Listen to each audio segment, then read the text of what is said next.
lecture, Has Science Buried God?, at the University of Chicago. This is part of the Chicago Festival of Thought with RZIM. Tonight's speaker is Professor John Lennox. John Lennox is an internationally renowned speaker on the interface of science, philosophy, and religion. He regularly teaches at many academic institutions, including the Said Business School, Wycliffe Hall, and the Oxford Center for Christian Apologetics, as well as also being a senior fellow with the Trinity Forum. He has written a series of books exploring the relationship between science and Christianity, including God's Undertaker, Has Science Buried God?, God and Stephen Hawking, and Against the Flow, The Inspiration of Daniel in an Age of Relativism. John has also participated in a number of televised debates alongside many of the world's leading atheist thinkers, including Richard Dawkins, Christopher Hitchens, and Peter Singer. His hobbies include languages, amateur astronomy, bird watching, and some walking. Welcome also to all those of you joining us on live stream. After the speech, there will be time for Q&A. Kelsey will explain then how to get all of your questions into Professor Lennox. So without further ado, here's our speaker.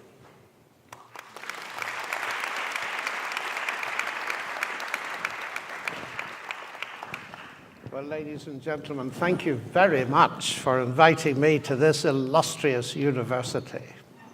I think the first time I discovered how distinguished this university was is when I was in my fourth year at Cambridge doing mathematics. And one of the professors here had just written the longest mathematical paper that had been written up until that point. And it filled an entire journal edition. And I was in his first class at Cambridge because he'd become professor there. There were about 20 of us. So he walked into the class, never having lectured at Cambridge before, and he placed this heavy volume, one copy each, on our desks. And we looked at it. It was about that thick. And then he walked to the front and uttered the following memorable words. He said, "Ladies and gentlemen, the first 100 or so results of this are trivial, so we'll start at 101. There were 2 people in the class the next day. But your university has got a wonderful record, particularly in my subject, but in many other subjects. And so it's an absolute delight to see you all have come, and thank you very much for coming. I had a very different group in front of me this morning. I had 300 or 400 midshipmen at the US Navy Academy in Annapolis, and we had a wonderful time of discussion. So I'm looking forward to the same thing happening here in the University of Chicago. And to help that, I would like you to be thinking of questions as I speak, not when I've finished, as I speak. And you have cards, and you can write those down, and we'll collect them afterwards, and then we look at as many as we can. Our topic is, Has Science Buried God? And it's a very odd question in a way, because looking at it naively, first of all, what is science? It's a set of intellectual disciplines that study nature. How could studying something out there that's a given in any way be an argument against the existence of a creator who put it there? You know, we scientists ought to be quite humble people because we study a given with a given. We didn't put the universe there, although to listen to some people speak, you think they had. And the mind, we didn't invent it, the human mind. So we study a given with a given. Now, of course, there's much more to it than that. And on the screen in front of you, you see me encountering some of the most vocal people in the world who feel very strongly that science has buried God. The picture on the right is of the Natural History Museum in Oxford, and the Tyrannosaurus Rex is in the middle, and Dawkins and I are on each side of the Tyrannosaurus Rex, and its colossal head loomed between us as we debated, and we were both terrified that it would collapse on top of us, and this extinct animal would make both of us extinct. So Dawkins and I had this debate in the very place where in 1860 there was a debate between Thomas Henry Huxley, Darwin's bulldog, and Bishop Wilberforce on the implications of Darwin's Origin of Species, right in this place. The bottom picture on the right is my debate, or one of the debates with the late Christopher Hitchens, who wasn't a scientist. He was a literary person and a reporter and a journalist. But he felt also extremely strongly, and said so, that science had buried God. And there's a very widespread impression around the world that that's exactly what had happened, that you've got science over here and God over there, and the two won't meet. I was talking to a physics PhD student just a few days ago in another city in the States, and he said when his colleagues in the research department discovered he was a Christian, they said, you shouldn't be doing physics. I mean, you can't possibly believe God and do physics.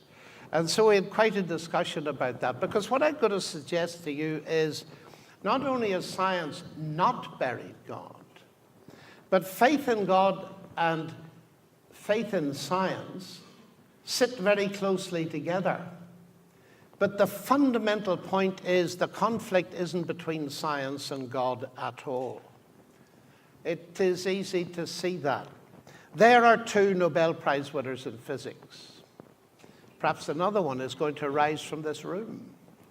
But Steven Weinberg won the Nobel Prize for Physics. He's in Austin, Texas. He's an atheist. Charles Townes, who invented the maser leading to the laser, a Christian. Now think about those two men. They've both won the Nobel Prize. What does that mean? Well, they are brilliant at physics. Their physics doesn't divide them. What does divide them? Their worldview. Weinberg, an atheist, and Townes, a Christian.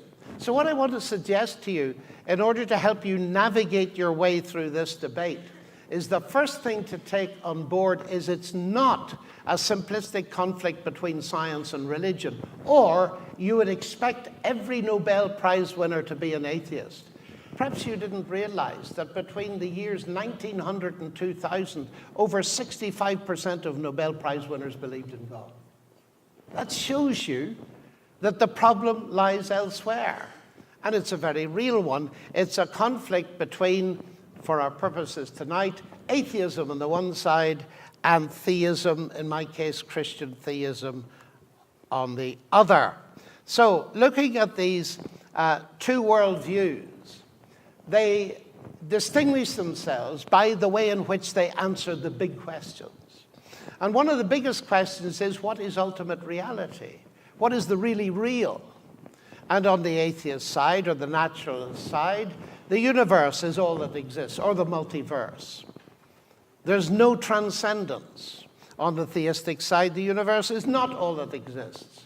There is transcendence. There's a God that created it and who upholds it. And so, ultimate reality on the naturalist side is mass energy. Well, it used to be mass energy.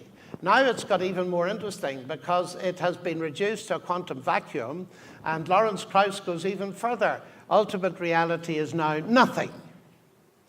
And I give lots of lectures on nothing these days. It's a very interesting thing to talk about. There may be some questions on it. On the theistic side, ultimate reality is not nothing, it is God.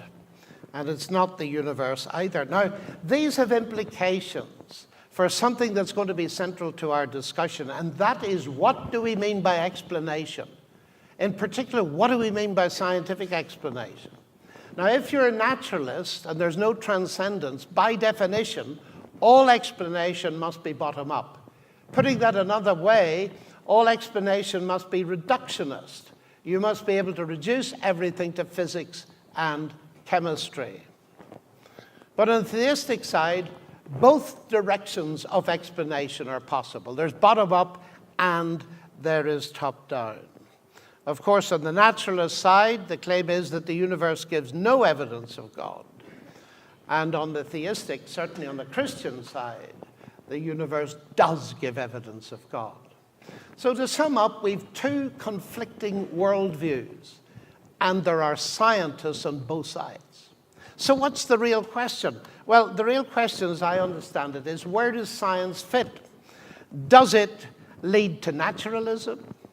Does it lead to theism, or does it lead nowhere? Is it completely neutral? Now, how do we investigate this kind of a thing? Well, one of the problems is that an intellectual fog is hanging over the Western world, generated by certain thinkers whom I shall name. And very often, it gets blocked at the very beginning by some title like the God delusion. And of course, delusion is a psychiatric term, so this is claiming to use psychology, psychiatry, which is a scientific discipline, to say, well, there's no point in thinking about God because God is simply a Freudian projection. And it leads to people making statements like this. Stephen Hawking, interviewed by, I think, the Times, religion is a fairy story for those afraid of the dark. Well, they were very kind in asking me to reply. So I did, in the same length of statement. I said, atheism is, on this basis, a fairy story for people afraid of the light. Now, of course, that proves nothing. But the point is, assertion doesn't carry the day. And the next principle I'd like to suggest is statements by scientists are not necessarily statements of science. And there's an example of one. And my reply wasn't a statement of science either. We have to look elsewhere for evidence. And perhaps I should say, just as an aside, I do get rather fed up by leading scientists accusing me of believing in God like other people believe in Santa Claus. This happened in the Netherlands not long ago, and there were well over 2,000 students there and people. And I was accused, my God's like Santa Claus. So I said, let's test it to the audience. So I asked this question. I said, ladies and gentlemen, how many of you came to believe in Santa Claus as an adult? Not a single hand went up. And then I said, how many of you came to believe in God as an adult? And hundreds of hands went up. And I turned to this professor and said, with great respect, sir, please don't insult our intelligence. Some of the brightest minds that have ever existed have wrestled with the big questions of the existence of God. They've studied the Bible. They have thought. Indeed, they outthought their competitors. I don't notice such a volume of literature about Santa Claus. This is just nonsense. And so we need to cut through that, and we need to recognize the next big thing creating a fog. And the next thing creating a fog is, in a way, it seems a very simple concept. It is the concept of faith. What is faith? Well, we use it with several meanings. First of all, religion, the Jewish faith, the Christian faith, and so on. But we also use it more commonly, actually, as our subjective response to something. I believe this. That is, I have faith in it. I trust it in a fact or a proposition or a person. The problem is those two meanings get confused in the debate. And to make things massively worse, in Webster's dictionary, if you look it up afterwards, there's a new entry. And it says this: faith, noun, believing where there's no evidence. But that's not faith in the ordinary sense. Faith comes from the word fides in Latin, and it means trust. And we all know what faith is. We trust our friends. We've got reasons for trusting them, and so on and so forth. But the so-called new atheists, led by Dawkins and the late Hitchens and Sam Harris and so on, they have very cleverly redefined faith to mean believing without evidence. So they meet somebody like me, and they say, you're a man of faith. And that's about the biggest insult they could say, because it means Lennox believes where there's no evidence. But that is a very cheap intellectual cop-out. Now, let me make clear to you, other faiths must rightly speak for themselves, but the Christian faith is evidence-based faith. The fundamental doctrines of the New Testament, summed up by the Apostle John at the end of the fourth gospel, he says, many other signs Jesus did in the presence of his disciples, which are not written in this book, but these are written that you might believe that Jesus is the Messiah, the Son of God, and that believing you might have life in his name. In other words, this is the evidence upon which belief, faith is based. But because these atheists regard faith as believing where there's no evidence, they write some very interesting things. Dawkins, a case can be made that faith is one of the world's great evils, comparable to the smallpox virus, but harder to eradicate. Faith, here comes the definition, being belief that isn't based on evidence, is the principal vice of any religion. That's because they have redefined faith as blind faith. But that leads to some, I find them very amusing absurdities. For instance, Richard Dawkins again, atheists have no faith. And then he writes a 400-page book on what he believes. That's sheer nonsense. Peter Singer, whom I debated, the Princeton professor, atheism is not a faith. And I asked him, don't you believe it? He says, yes, I do. So it is his faith. We've got this curious idea which paralyzes intellectual debate, that religion involves faith. Nothing else does. But that in itself is also very dangerous. I leave Christopher Hitchens aside except for the last point. Our principles are not a faith, our beliefs are not a belief. That's where you get to when you get messed up in the definition of faith. But there's a deeper problem here, and it's this. When people think that faith is only a religious concept, and secondly, it means believing where there's no evidence, they completely miss the fact that faith is essential to science.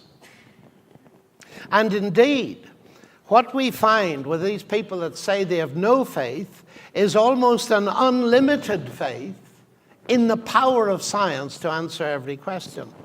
Bertrand Russell put it this way: whatever knowledge is attainable must be attained by scientific methods, and what science cannot discover, mankind cannot know. Now, Russell was quite a mathematician, logician, and philosopher, but his logic, well, he forgot his logic when he wrote that sentence, didn't he? What science cannot discover, mankind cannot know. But can science discover that sentence? That's not a statement of science. And so if it's true, it's false. It's logically incoherent. Far wiser was Sir Peter Medawar, who said, a Nobel Prize winner, the existence of a limit to science is made clear by its inability to answer childlike elementary questions having to do with first and last things. How did everything begin? What are we all here for? What's the point of living? I'm passionate about science, but we do it a disservice, Medawar says elsewhere, if we think it can answer every question. It can't. In fact, it doesn't deal with the most important things in life, like beauty and love, and so on. Now, we'll pursue that a little bit later. But as we look at this question, are science and God compatible?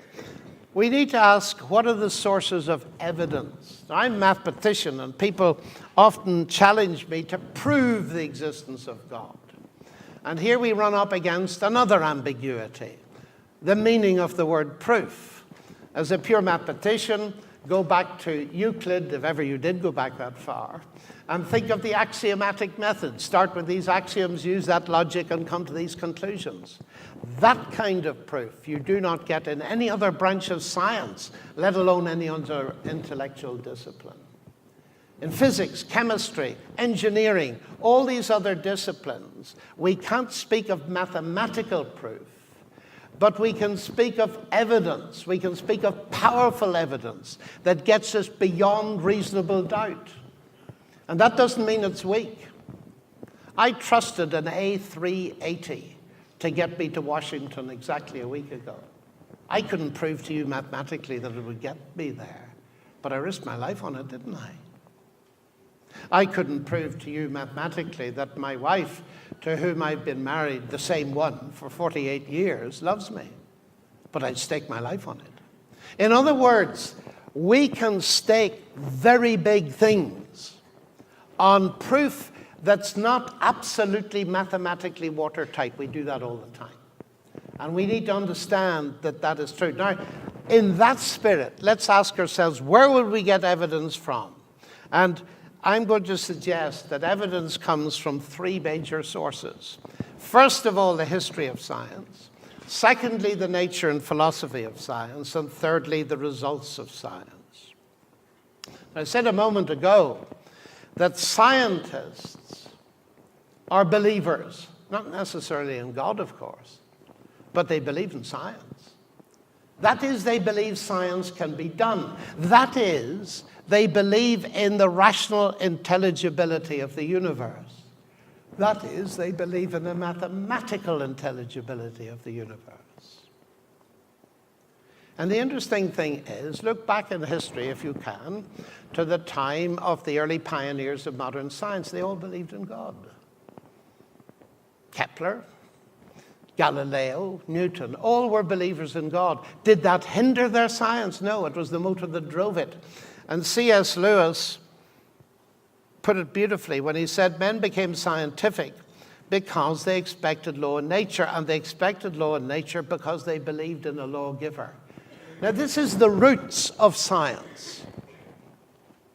And it's why many of the major universities in the world, Oxford and Cambridge and Harvard and so on and so forth, have or used to have biblical mottos, because the people that founded them were theologically literate. They were also literate in many fields, and they saw no contradiction. And one of the main reasons for that is the essential role that Christianity played in the rise of modern science. One of Australia's most distinguished historians says the book of creation is the origin of modern science, the book of Genesis. And when you trace through these people, Galileo, I do not feel obliged to believe that the same God who has endowed us with sense, reason, and intellect has intended us to forgo their use. Kepler, the chief aim of all investigations of the external world should be to discover the rational order which has been imposed on it by God, and which he revealed to us in the language of mathematics. Newton, don't doubt the Creator, because it is inconceivable that accidents alone could be the controller of this universe. And then we take a great leap in history. Isaac Newton occupied a chair in Cambridge, in Trinity College. Up until recently, it's been occupied by a person that you'll instantly recognize, Professor Stephen Hawking. He was just ahead of me in Cambridge, and he's light years ahead of me as a mathematician. A genius bound to a wheelchair. And there was quite a shock rippled through the Western world when the London Times announced, Hawking, God did not create the universe. Now, this fascinates me. Think about it. Isaac Newton, I'm going to specify it because it can help us navigate through this problem. Isaac Newton, who discovered the law of gravity, believed in God. More than that, he used the law of gravity as evidence that there was an intelligent creator.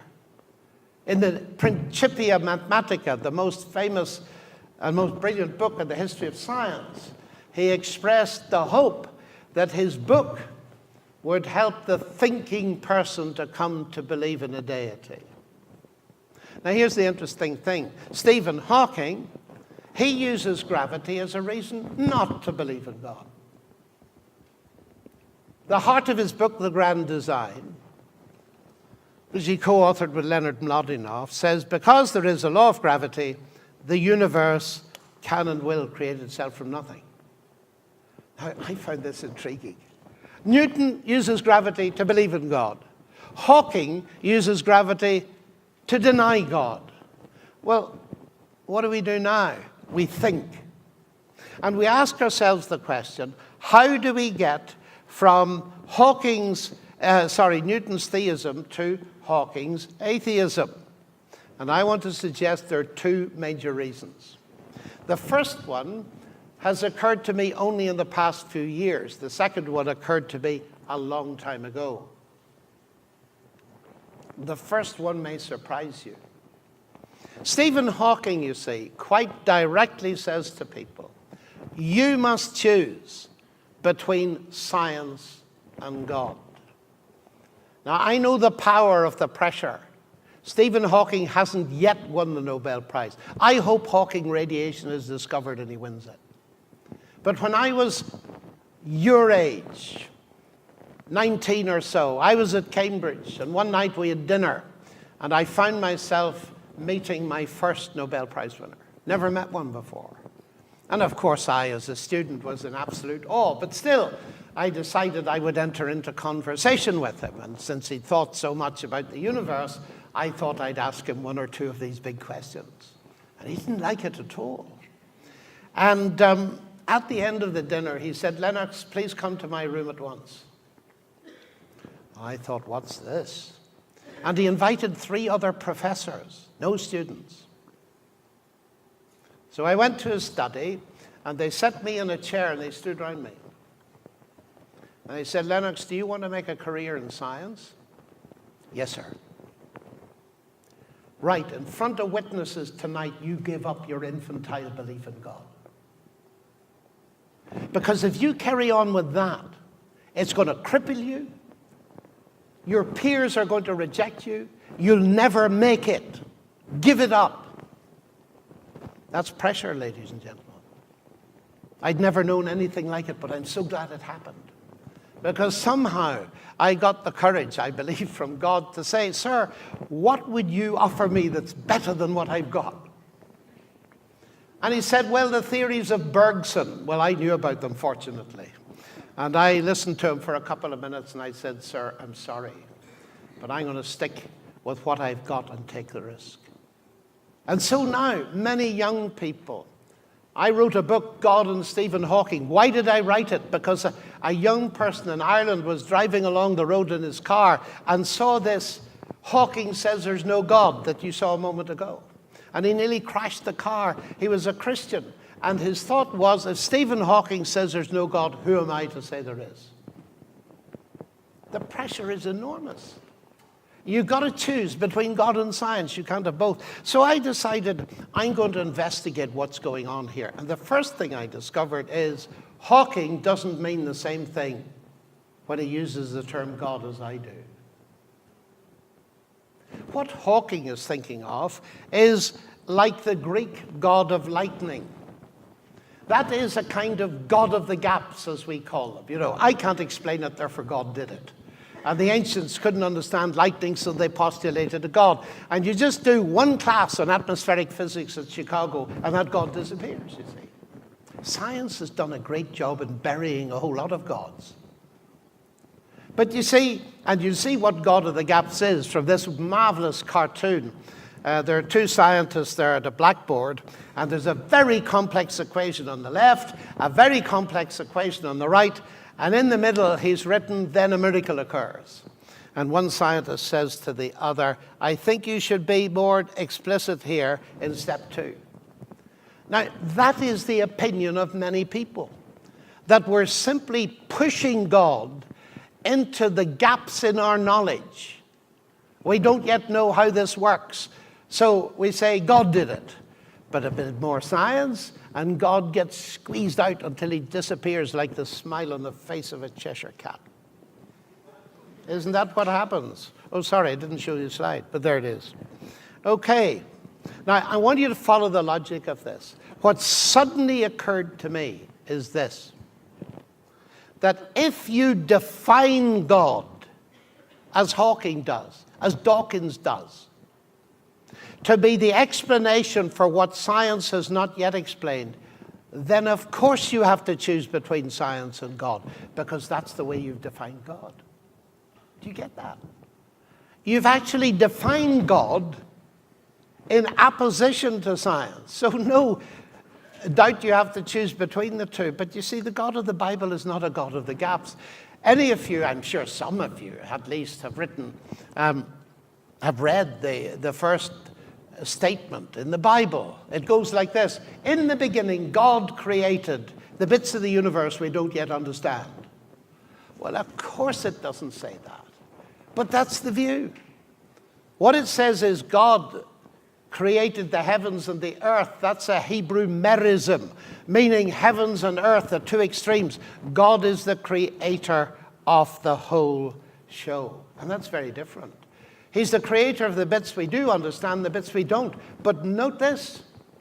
When Newton discovered his law of gravity, understanding what I'm just saying, he didn't say, now I've got a law of gravity, I don't need God. No, he said, what a brilliant God to do it that way. And that's the way you think, isn't it? The more you know of engineering, the more you can admire the brilliance of a Rolls-Royce engine, not the less. The more you understand of art, the more you can admire Rembrandt, not the less. The more you know about the universe and how it works, the more you can admire the God who created it, not the less. Now, this is enormously important because it refocuses it. A lot of the debate today is pitching science not against the creator and upholder of the universe, but against a Greek kind of God. But if you know anything about the ancient world, and I'm fascinated by ancient gods, I even write about them, you will know that they are utterly distinct from the God of the Bible. And one of the most distinguished thinkers in this is a man called Werner Jaeger. And he wrote a book on the Greek gods. And he says, the gods of the ancients, not only the Greeks, all appeared from the basic matter of the universe. All those mythologies have not only a cosmogony, but a theogony, how the gods were generated. And for the Greeks, the Babylonians, the Assyrians, Egyptians, and Romans, they came out of the primeval cosmos. So, almost literally, they are material gods. And then Jaeger says, the God of the Bible, whereas the Greek gods were descended from the heavens and the earth, the God of the Bible is utterly distinct because he created the heavens and the earth. To put them in the same category is to make a huge mistake in historical understanding. So we have these profound statements. In the beginning, God created the heavens and the earth. In the beginning was the Word. All things came to be through him. And without him, nothing came to be that came to be. And actually, that is a very profound answer to Richard Dawkins' great question, who created the Creator? But if you can't immediately see it, ask me about it in the question session. Okay, because we must move on to the next thing. I've said problem number one that's created a huge intellectual fog is, what do we mean by God? Secondly, what do we mean by explanation? Now, I'm at heart a linguist. I wanted to be a classicist, then I wanted to be a modern linguist, then I wanted to be an electrical engineer and study information, and then I was told I could only get into Cambridge if I did maths, so I did maths. But I've kept all those interests going. And the interesting thing is explanation began to fascinate me. Because often today it is, look, science explains, you don't need anything more. But what does it explain? So let's take the law of gravity, since we've used it before. What does it explain? Now, when I first met it at school, I'm afraid my physics teacher was not very good, but don't tell anybody. He told me that it explained gravity. It took many years before I realized it doesn't. Newton, non fingo hypothesi. I don't profess to understand gravity. I can give you a law which enables you to do brilliant calculations on gravitational attraction between large bodies, and you can land a rocket on the moon even without Einsteinian corrections using it. But I don't know what it is. Now, if you're skeptical about that, just read Richard Feynman. Richard Feynman, the Nobel Prize-winning physicist, who said, don't let anybody kid you. Nobody knows what energy is. Nobody knows what gravity is. Isn't that fascinating? I was so fascinated when I discovered that. Everybody believes in gravity, and nobody knows what it is. That's a very interesting situation for a scientist to be in, isn't it? But that's the way things are. Many of the ultimate realities, the deep things that we deal with in physics, we don't know what they are. But we know enough about equations and laws governing them that we can do brilliant things with them, even though we're no closer to knowing what they are. Ludwig Wittgenstein is the man that got it dead right when he said this. The great delusion of modernity is that the laws of nature explain the universe for us. The laws of nature describe the universe, they describe the regularities, but they explain nothing. Fascinating, isn't it? So even in science, if you say, I've got an explanation, it's the law of gravity, it only gives you a limited range of explanation. It's not exhaustive. Let me illustrate it again with something different. Why is the water boiling? Well, the heat energy is being conducted through the copper base of the kettle, and it's agitating the molecules, and they're going faster and faster, and that's why it's boiling. Is it? No, it's not. It's boiling because I'd love a cup of tea. Oh, what's wrong with that? Well, you're laughing because I say, no, that's not the reason. Of course it's the reason. But the scientific explanation is not the same as the personal explanation. Now tell me, which of those two explanations is more important? Well, it's obvious, isn't it? I want a cup of tea is far more important. The heat explanation is important in a physics lesson, but not outside it. People have been boiling and brewing tea for thousands of years before they knew anything about heat equations and the transmission of heat and conduction. The point I'm making, ladies and gentlemen, is so simple that many professors can't see it. I find school kids can see it instantly. There are different levels of explanation. The explanation scientifically, in terms of law and mechanism, does not contradict the explanation in terms of personal agency. They complement one another. Now, what we're being told by some of these people who move in the direction of scientism, that the only valid explanation is a scientific one. Well, that's obviously nonsense. And that's true in a whole range of things. So you can summarize what I've just said. Both the explanations are necessary, they complement, they don't conflict, and the personal is more important than the scientific. Now, follow this carefully. Newton's law of gravitation no more competes with God as an explanation of the universe than the law of internal combustion competes with Henry Ford as an explanation of the motor car. You need both in each case. And one of my colleagues at Oxford, the philosopher Richard Swinburne, says, I do not deny that science explains, but I postulate God to explain why science explains. The very success of science in showing us how deeply orderly the natural world is provides strong grounds for believing that there is an even deeper cause for that order. So explanation, is that all to be said about explanation? No, there's much more.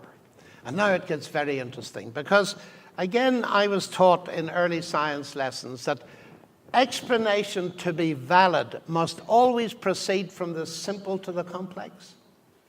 It must be reductionist. That is, you take something complicated and you explain it in terms of things that are simpler. Now, it's marvelous when you can do that. And there are many areas that you can do it in. But listen to Richard Dawkins objecting. He says, using God as an explanation is absurd, since God is by definition more complex than the thing you are explaining. Now that sounds a pretty powerful argument until you apply it to Richard Dawkins himself, which I did. I pick up a book, it's called The God Delusion. It's quite complex, it's about 400 pages long. And I ask, what is the origin of this book? And somebody suggests, just imagine, suggests that this book originates in the infinitely more complex mind of Richard Dawkins. And I said, that's no explanation, because your explanation is more complex than the thing you're explaining. You see, it simply doesn't work. It's a non-argument. Why is it a non-argument? Why is it a non-argument? Because it's in an area where explanation always flows the other way. And that is where language is involved. Dawkins' book has a semiotic content. It is words with meaning. Let me illustrate it even more simply. Suppose I was going through a cave in China and saw those two marks on the cave wall. And I just go straight past them, but I've got a Chinese archaeologist with me. And she says, stop, stop, stop, look at that. Human intelligence. And I say, don't be so stupid. Those are two scratches on a wall. And you're postulating the human mind to account for them. And she said, listen, where were you educated? Oh, Cambridge. Oh, I see. What nonsense. Do you know that actually is a Chinese ideogram, run, which means a human being. And because it's got semiotic content, even though there are only two scratches, I've got to postulate a mind behind it. That doesn't stop science. The next question is, what sort of civilization produced it? What kind of mind? And so on. So inference goes immediately upwards to mind when we see language. And I test this, with my colleagues in Oxford, like this. We've a nice college and we've lovely dinners, you see. And the trouble is sometimes you're assigned a place and you're not allowed to move. And this night I had a brilliant biochemist who was assigned to sit beside me. And he didn't like it at all because he asked me what I did. And I said, I'm a pure mathematician. He said, how dreadfully boring. And I thought, gosh, this isn't very good. So I said, well, I know my subject is a bit socially, not the kind of thing you talk at dinner table. Yes, he said, it is. Well, I said, look, I make up for that by being interested in the big questions. He said, what big questions? And I was getting a bit nervous, because a dinner guest, he came from outside the college. Well, I said, what about the universe as a scientist? Where does science fit in? What's the status of the universe? Is it created or not? Oh, he said, stop, it's far worse than I thought. He said, listen, I'm an atheist, I'm a reductionist, we've nothing to talk about, we're going to have an absolutely miserable evening. Wow, that was a challenge. So I said, we're going to have a great evening. He said, how's that? Well, I said, I'm fascinated by reductionism. He said, are you? I said, I know at least three kinds. Which kind are you? Well, he said, well, I mean, it's our method. We split big problems up into little problems and we solve the little problems. Yes, I said, you're a methodological reductionist. So am I. That's what I do in mathematics every day. So we have something to talk about. But he says, you know what I mean. That's not what I mean. I said, I know exactly that's not what you mean. You're an ontological reductionist as well. Ontos, Greek for being. You think that everything is reducible to physics and chemistry. He said, exactly. Well, I said, let's do an experiment. He said, what, here at the dining table? I said, sure, this is Oxford. What do you expect? So we picked up the menu, and there's the menu. And he read down it, asparagus soup, roast chicken. I said, how do you know it's roast chicken? Well, he says, it says so. But those are just marks on paper. How do you connect those with chickens? Well, he said, I suppose it's because I've independently learned English. You're a reductionist, I said, yes. Everything in terms of physics and chemistry, yes. Well, I said, have a go at this. You explain to me how those marks, R-O-A-S-T, carry the meaning of roast chicken, only using the physics and chemistry of the paper and ink. And there was dead silence. And his wife was there. And she said, get out of that if you can.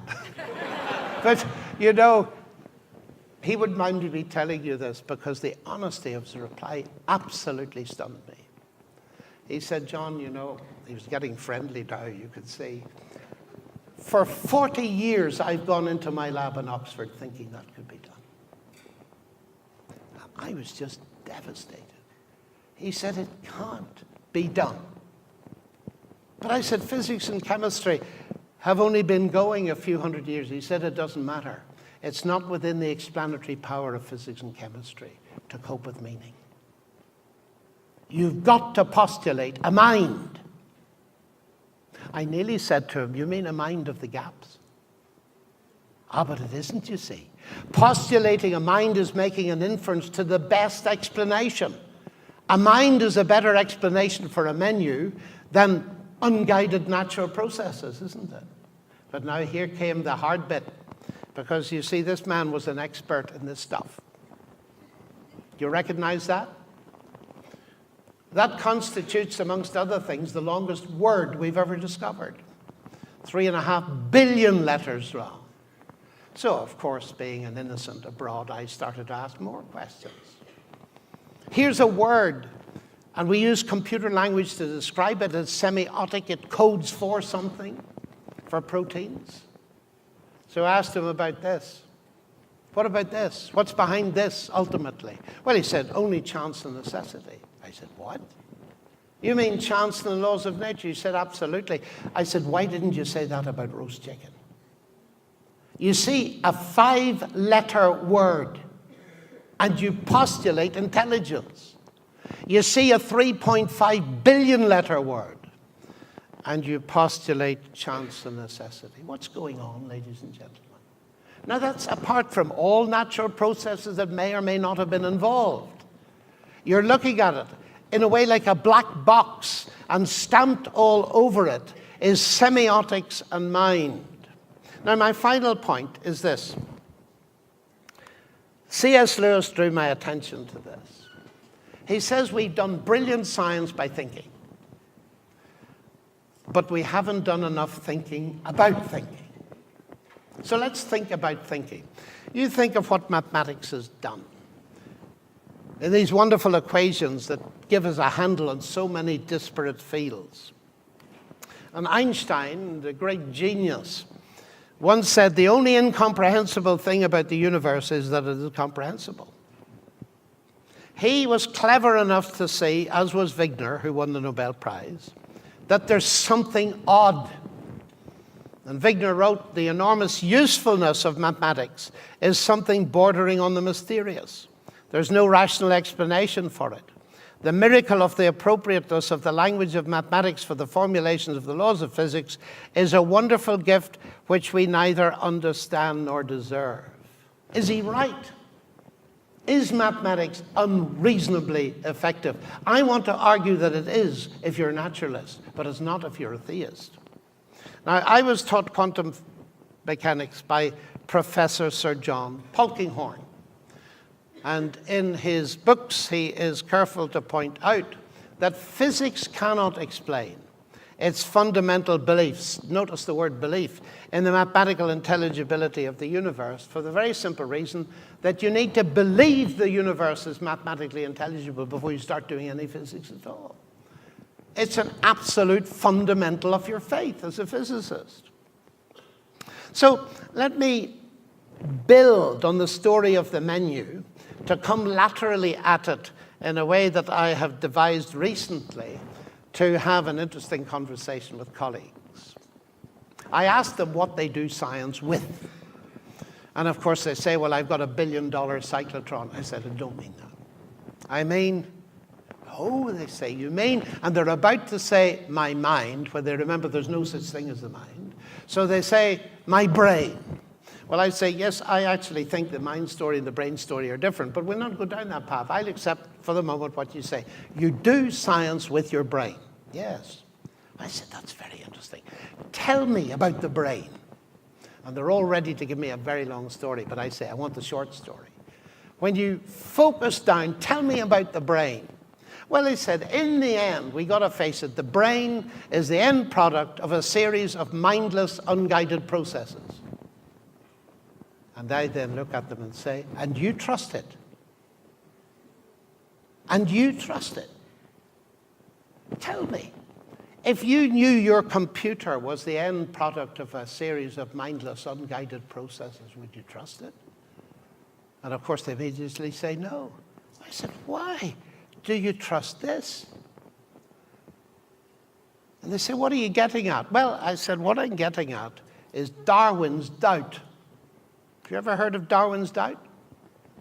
With me, he wrote, the horrid doubt always arises whether the convictions of man's mind, which has been developed from the mind of lower animals, are of any value or at all trustworthy. And he goes on to say, what would you make of the convictions in a monkey's mind, if there were any convictions in such a mind. It bothered Darwin. It bothers leading philosophers today in a very big and increasing way.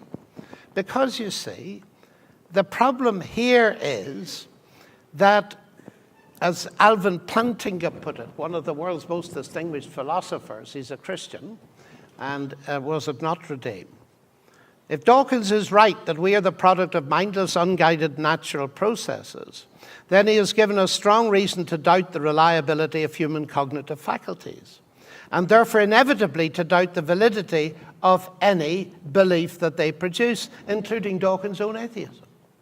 So what we're getting at is this, that their explanation of their brain, reducing it to physics and chemistry and the mind to the firing of neurons, is now beginning to undermine the validity of the rationality they're using to set up their theories in the first place. Now, this has become a serious question because Thomas Nagel of New York has taken it up. Thomas Nagel has written a book with the most explosive title I have ever read in my entire life, and there you see it. Mind and Cosmos: Why the Neo-Darwinian View of the World is Almost Certainly False. Now, Nagel is not only a brilliant philosopher, he is a hard atheist. He writes and says, I don't want there to be a God. I don't want the universe to be that way. But he's very honest about the limited powers of naturalism and the improbability, indeed impossibility, of reducing the mental to the physical, which you must be able to do if all we've got ultimately is mass energy. And he says, if the mental is not itself merely physical, it cannot be fully explained by physical science. Evolutionary naturalism implies that we shouldn't take any of our convictions seriously, including the scientific world picture on which evolutionary naturalism itself depends. And Polkinghorne puts the same thing this way. The very assertions of the reductionist himself are nothing but blips in the neural network of the brain. The world of rational discourse dissolves into the absurd chatter of firing synapses. Quite frankly, that cannot be right, and none of us believes it to be so. So as I conclude, ladies and gentlemen, I'm going to say something that may strike you as very unusual. The question before us was, has science buried God? My answer is absolutely not. In fact, it was believing in God that drove science. But now I'm going to say that science buries atheism. That you can't hold those two together in a mix, because the one undermines the other. Atheism, taken to its reductionist extreme, undermines the validity of any rational discourse at all, including science. Let me repeat that. Science has not buried God. Science points towards God. But atheism is in danger of burying science. Now, of course, that doesn't mean there aren't brilliant atheists doing science, but there's a mismatch down at the bottom when we think about thinking. And I notice it's only relatively recently. And C.S. Lewis saw it in the 1940s, and nobody much noticed it. He said, look, any theory depends on assuming the validity of human rationality. And any theory that brings rationality into doubt cannot be true because we reach it by thinking. And if thinking is invalid, the whole thing collapses. So, ladies and gentlemen, what is my conclusion? My conclusion is this: that the evidence of the mathematical describability of the universe, you can write the universe in a way and encapsulate it in written equations. In biology, you can write, not everything, but large properties of life in a word. This is a word-based universe. And therefore, this statement in the New Testament, in the beginning was the Word. All things came to be through him. That is mass energy or derivative. That's one worldview. That's the one I believe. The alternative is, in the beginning was mass energy or whatever, and mind is derivative. And it's not only as a Christian, but as a scientist, that I believe the worldview up there is infinitely preferable to the other. My main reason, you see, for not being an atheist is not because I'm a Christian. I mean, that's pretty obvious that I won't be an atheist. It's because I'm a scientist. I want a valid grounds for trusting what it is in here that enables me to study the universe. Thank you very much.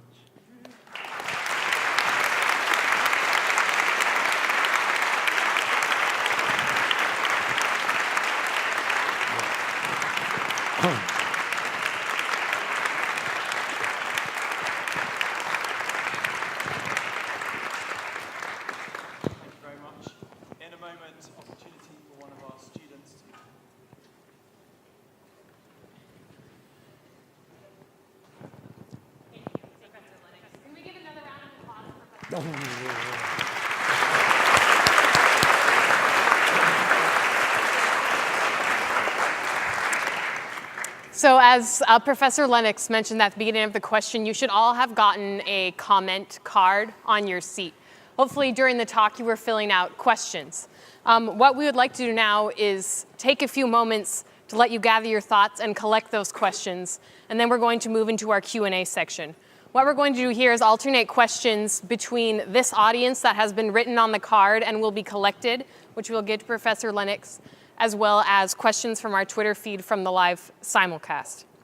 We're going to, during the Q&A session, alternate questions from these two forms. So like I said, everyone has a card, and please fill that in with your questions. We'd also to have your name, cell phone number, any other information that you are willing to provide on this card. That can be the email address. You also notice in the center there's a box that says, "Count me in." If you, after listening to Professor Lennox today, want to reconsider your previous answer to the question, has science buried God, and would like to hear more about the Christian faith and the God that Professor Lennox spoke of, please check this box, and we'd love to talk with you more. We have members from InterVarsity and Campus Crusade who would love to meet with you in the weeks to come to have coffee and just discuss what you've heard.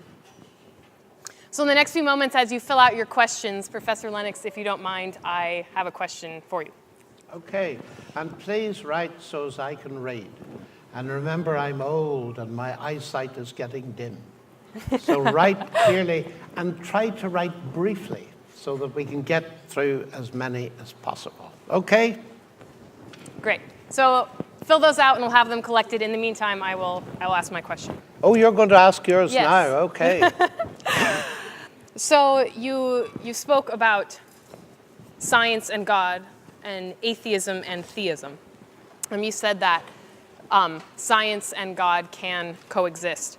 You also mentioned a lot C.S. Lewis, and it brought to mind a quote of his that I like and want to share and ask a follow-up question. The quote is from Mere Christianity, and C.S. Lewis said, "You must make your choice.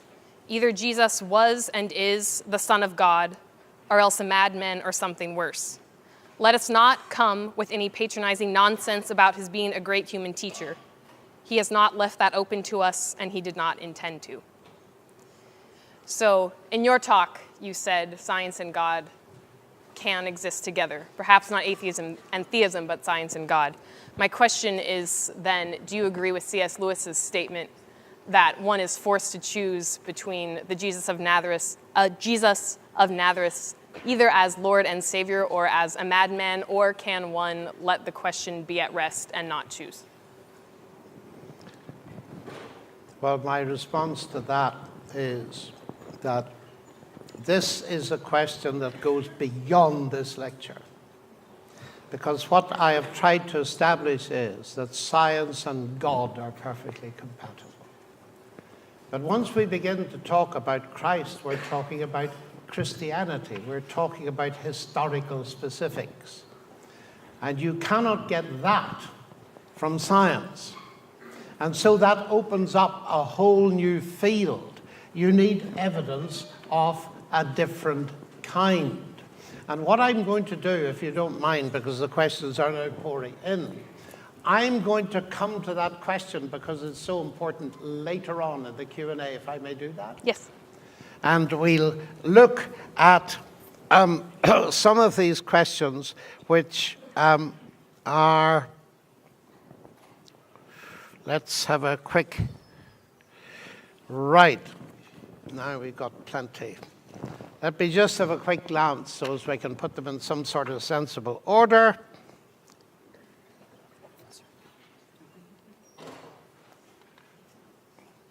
Okay, well, this might be a useful one to start with because it's historical. And it says, how can we view Christianity as being a proponent of science where the church blocked many of the new developments in the Enlightenment era?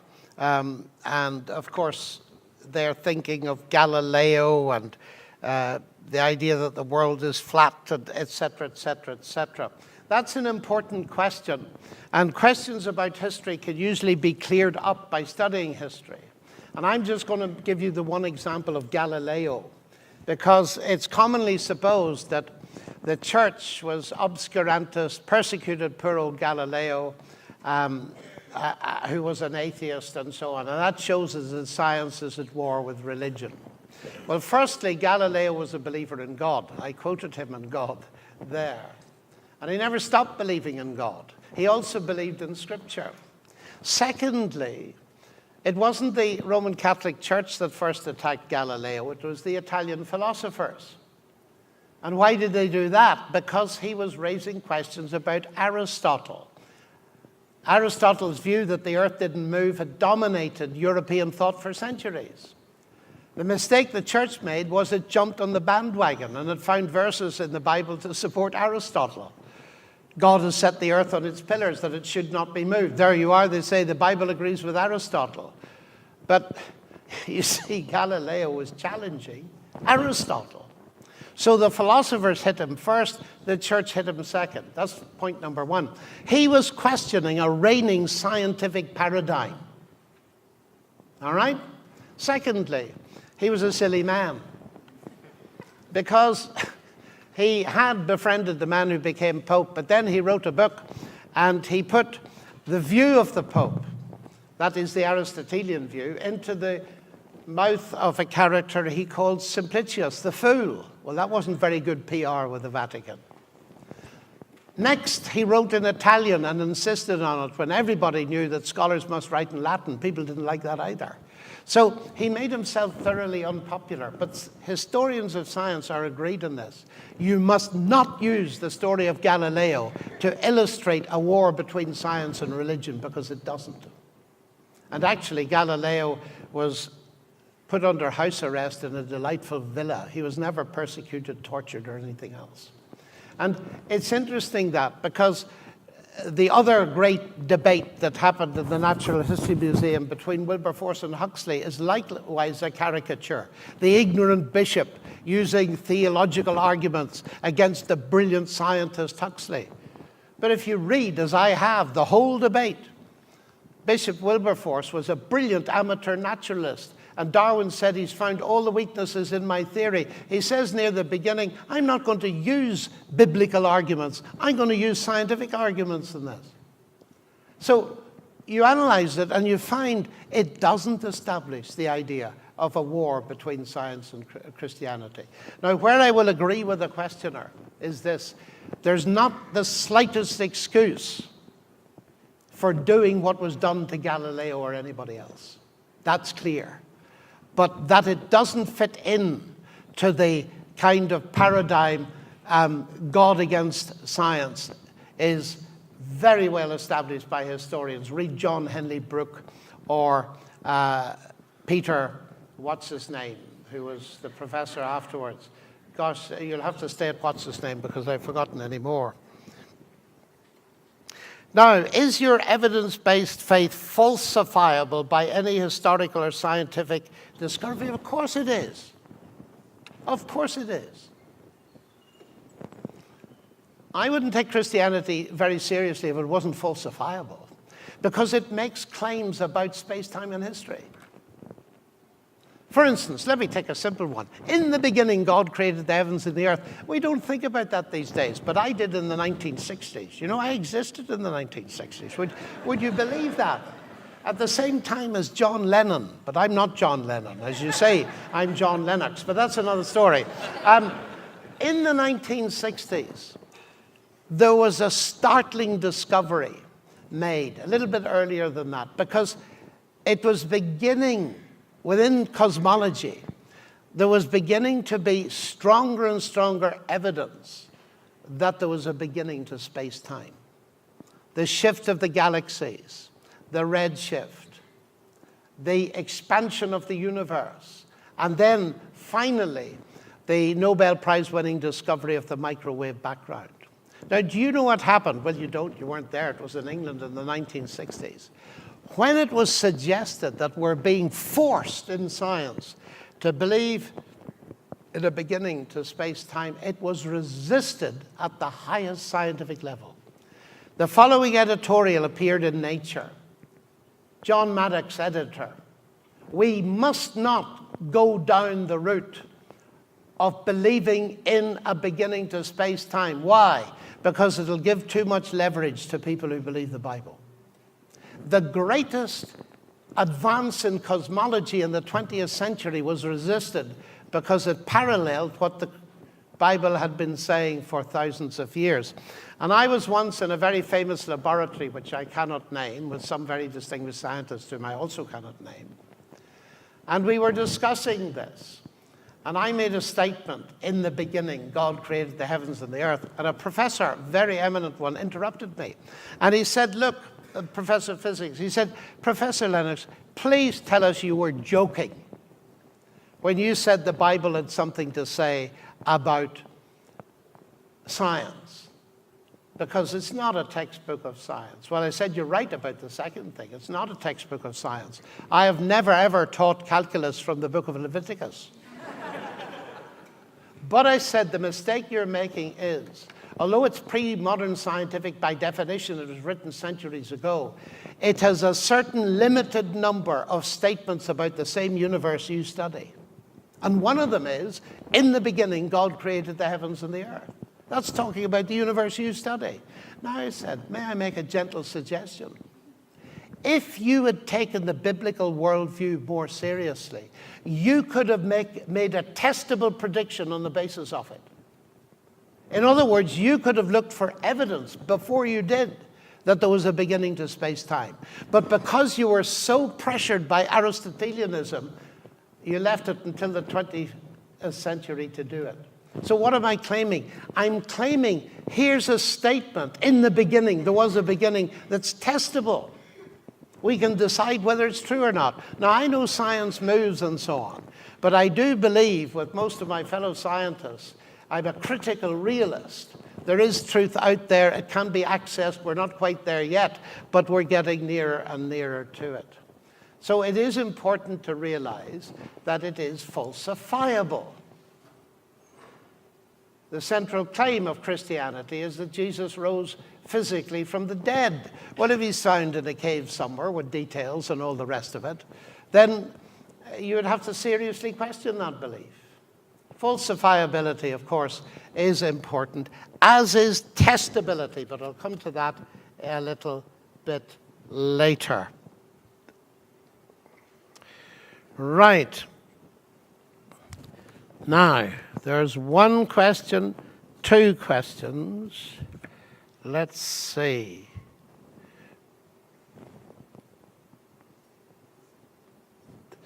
That question is highly relevant.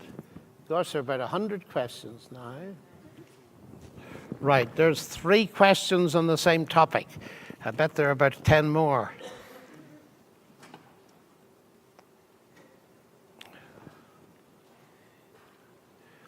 Where do science and I'm trying to choose questions that are very different from each other. Where do science and rationality fall short in terms of explaining the universe if human logic is flawed? Well, that kind of a statement raises more questions than it solves. What do you mean it's flawed? Is it necessarily flawed? Why should it be flawed? The kind of logic we use every day is very scarcely likely to be flawed. But the important part of the question is in the first statement. Where does science and rationality fall short. One of the great confusions of the modern age is that science and rationality are coextensive, and that science is the only way to truth. Well, if science and rationality are coextensive, and science is the only way to truth, you better shut down half the faculties at the University of Chicago tomorrow. Because history goes, linguistics goes, economics goes, and so on and so forth. Rationality is much bigger than science. Theology is rational, at least I hope it is. Listening to some of them, you'd wonder. But you know what I mean. It is a rational discipline, thinking about God, organizing ideas about God. So my response to this is, it's not so much they fall short in terms of explaining the universe, is that science is successful because it only asks a limited kind of question. So now we take another matrix, ethics, and we use that to quiz the universe. That's very different from science. At least I hold that. Sam Harris doesn't, but that's a dispute between us about which I have written.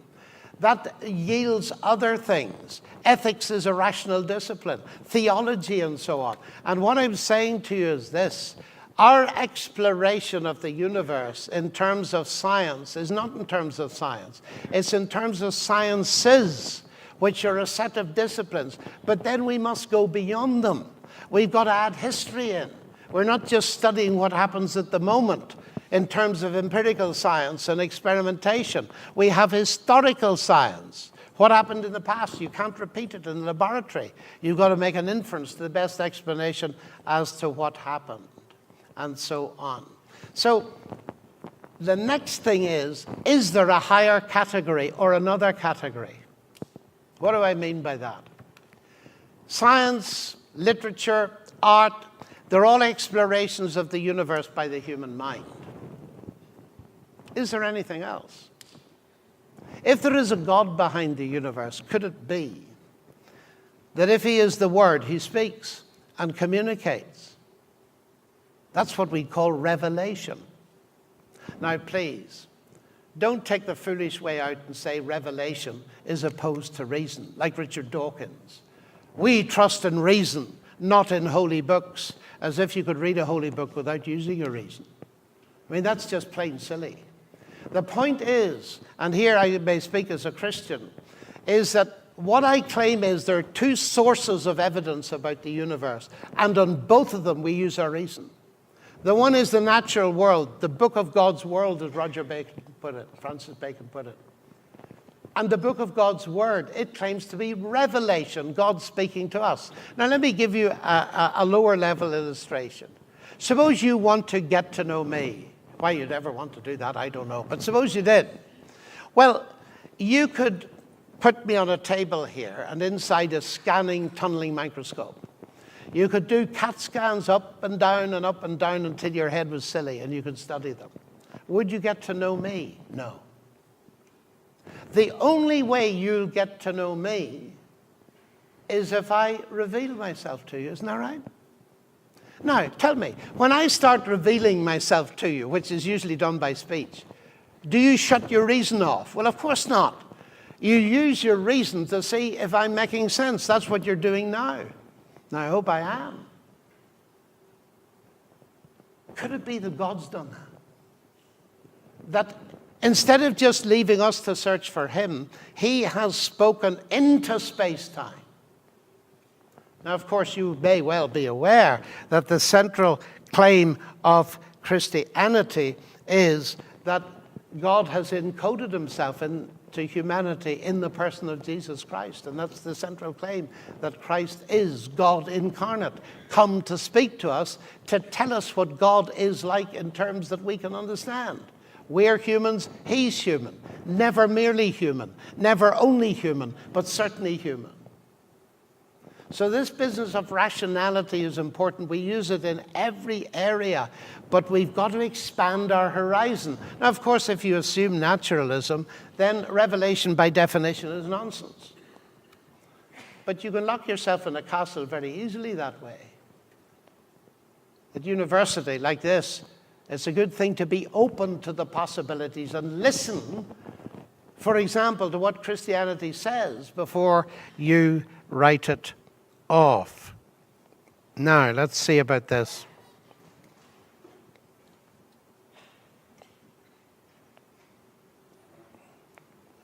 How many scientists include their theistic beliefs in their actual peer-reviewed literature? Almost none.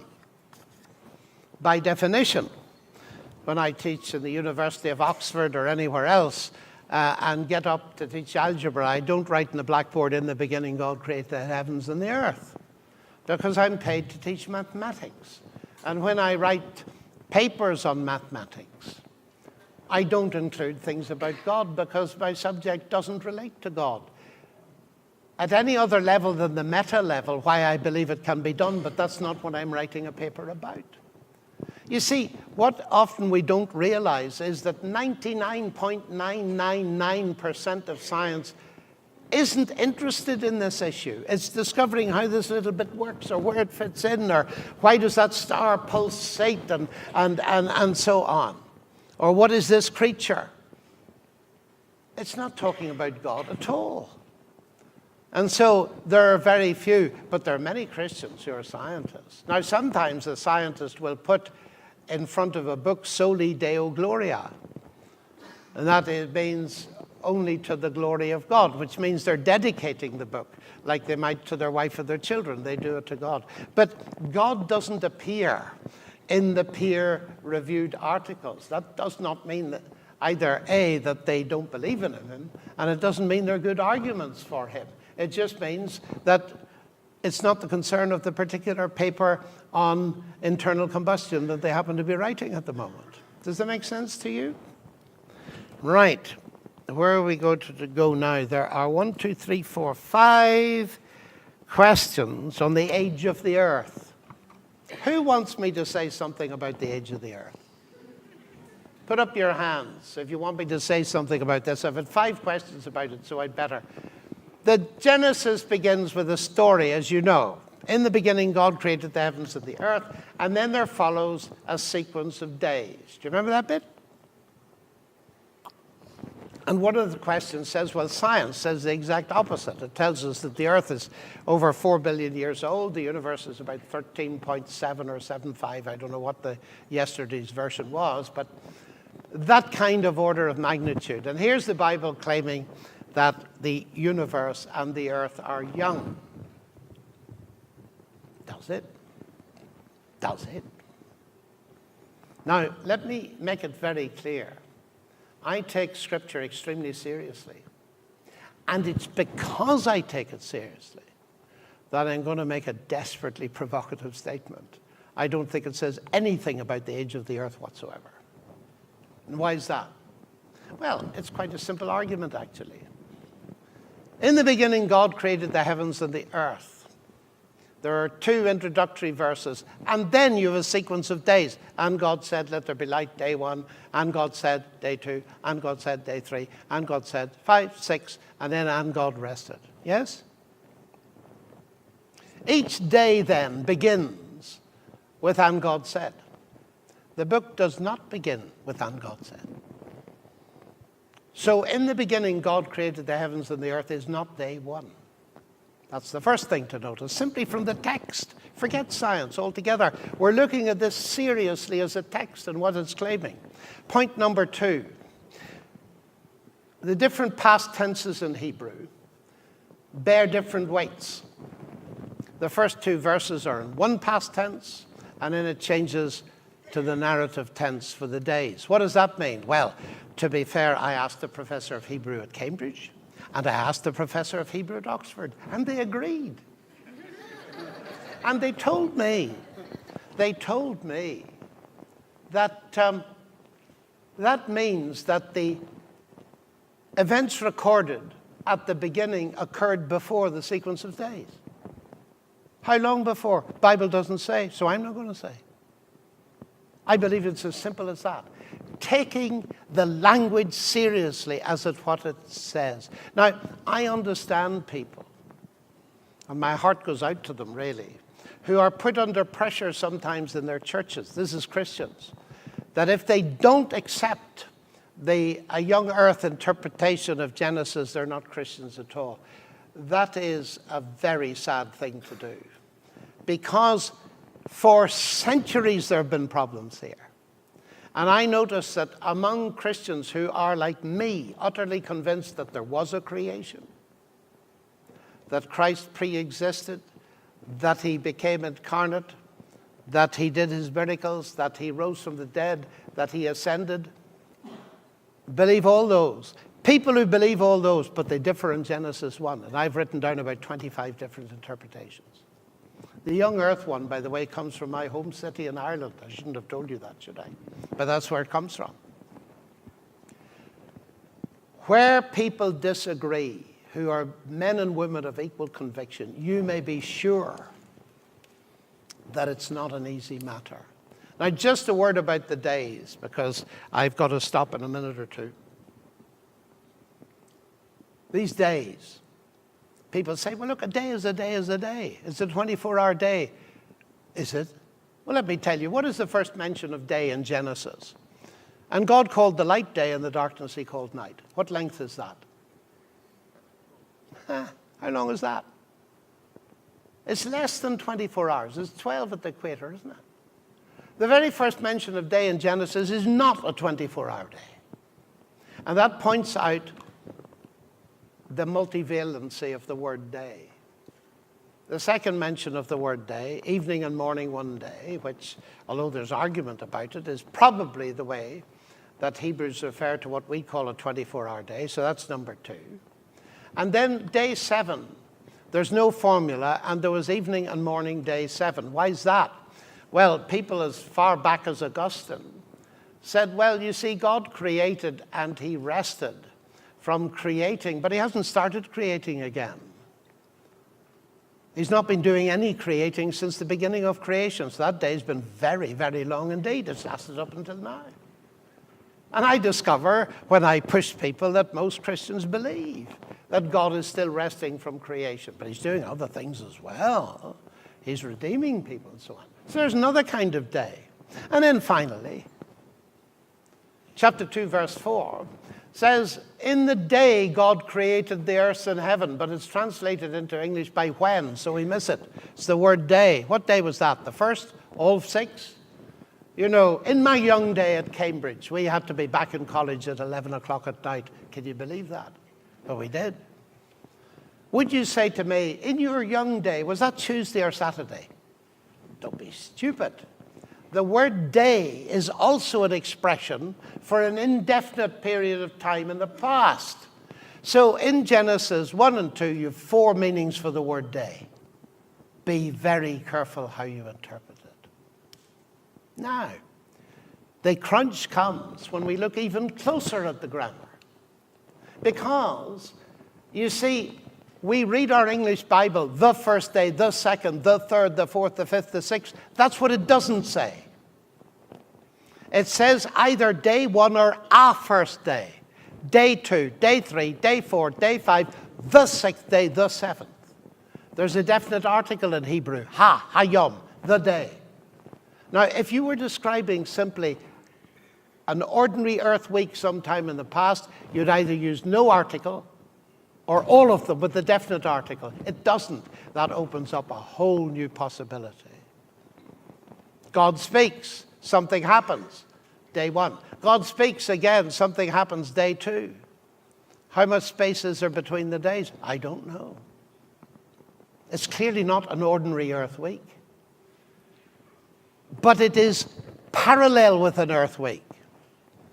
I mean, obviously, day 7 doesn't end. I wish our earth weeks were like that, you know. You work for 6 days and then you retire. That would be marvelous.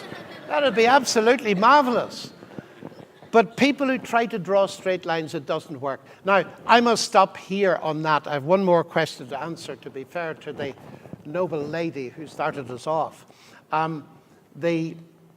I've written a book about this because I wrote it for North America, for students like yourselves, because I met so many people conflicted, particularly in Stanford, incidentally. So many people conflicted that I thought I'd write a book about it. It's called 7 Days That Divide the World. Have a look at it and see what you think. But I must be fair and come to this question that you asked referring to C.S. Lewis. And I love questions about C.S. Lewis because I used to listen to him. Yes, I'm that old. Lewis said that Jesus Christ causes a dividing of opinions. You can't just say he was a good teacher for very obvious reasons, because he stood on planet Earth 20 centuries ago and he said, I am the truth. If one of your friends at the University of Chicago came to you tomorrow and said, excuse me, do you know who I am? I am the truth. What, you mean you're like Harvard, Veritas? You're the truth. I think you'd cart them off to the nearest psychiatric institution. And what Jesus did not mean was simply that he said true things. He's saying, I am the truth. What's the truth about this universe? Well, we can get scientific truth. We can get artistic truth. We can get historical truth. But as those questions go on digging deeper and deeper, every one of the chains of questions says Christ will come back to him. And he stands at the end of them and says, I am the truth. It's very difficult to see that he was an ordinary person. And this is the point Lewis is getting at. It's only a very superficial examination of the life of Christ that leads to this kind of thing. Well, he was a very good teacher. Yes, he was a very good teacher. But he made fundamental claims about himself, and himself in relation to the universe and to time. Imagine somebody else saying to you tomorrow in a physics class, by the way, we were discussing time this morning. Time's very interesting, you know. Before Abraham was, I am. What? Do you get it? They are huge claims. Now, how are we going to settle it? It's quite clear, as Lewis said, don't come around with some patronizing nonsense that he was a good teacher. Either he is utterly mad, but mad people don't behave like that. So we've got to investigate the evidence. Now, there are various events on in Chicago around this week, and there are lots of people around here who give you different aspects of this. But I want to finish on a kind of scientific note that's come up with me frequently, and it's in one of the earlier questions. The falsifiability question. The flip side of falsifiability is testability. And people have often said to me at the end of an evening like this, they said, look, come off it, Professor Lennox. All this talk, you know, but we love to say that this stuff is testable, and of course it's not testable. Isn't it? Isn't it? Of course it's testable. Let me give you an example of that. Christ stood on earth and he met hurting people. He met friendless people. He met people who had big problems with evil and suffering. And he said, come to me, all of you who are weary, and I will give you rest. And they came to him, and what happened? They discovered that they received peace and rest.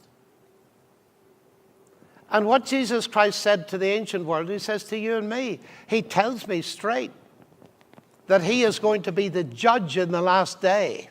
That tells you he's not merely human.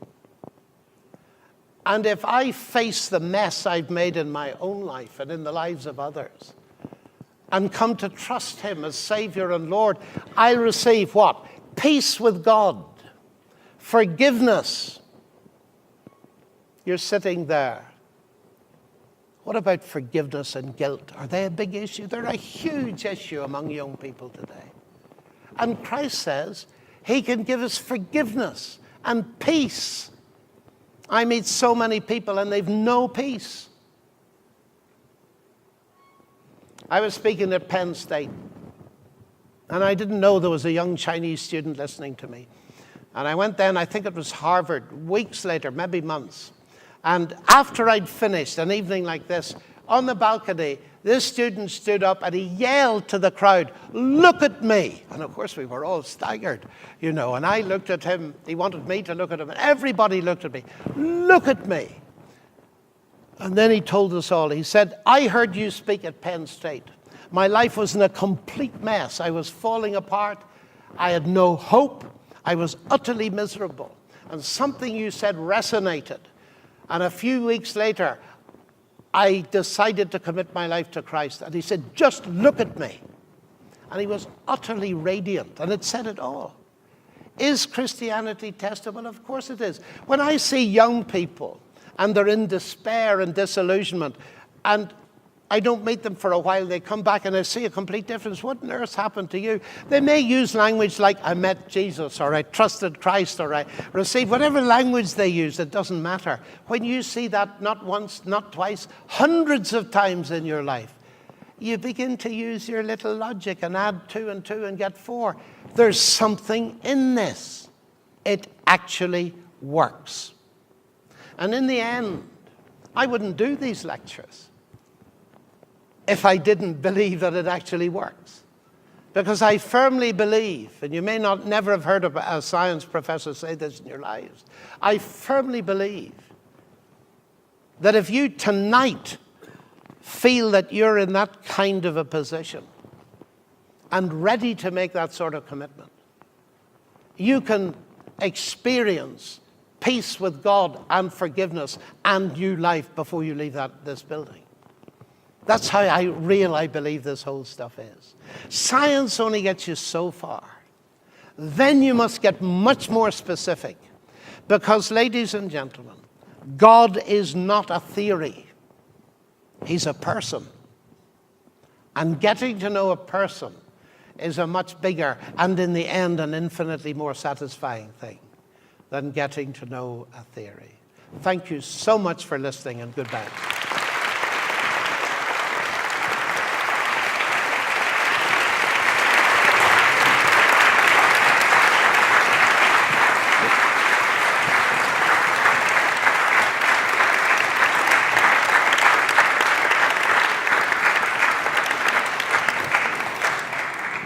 All right, well, I hope you all enjoyed this evening. Remember to carry on the conversation over Twitter and to check out the other Festival of Thought events that are going on in Chicago this week. And also, if any of your questions were not answered during this talk, some of Dr. Lennox's colleagues from Oxford and RZIM will remain at the front, and they'll be able to answer your questions. And now, before we go, I would just like to lead a very short prayer for those who wish. Dear God, you are hard to understand. You can be hard to believe in. I just pray that tonight you have opened our minds and that you have increased our knowledge and our understanding and our faith just a little bit. And I pray that we can learn everything that we need to learn in order to make the right decision in life about whether you exist and whether science has buried you. Thank you, God. Thanks for everything. In your name we pray. Amen. All right. Have a good night.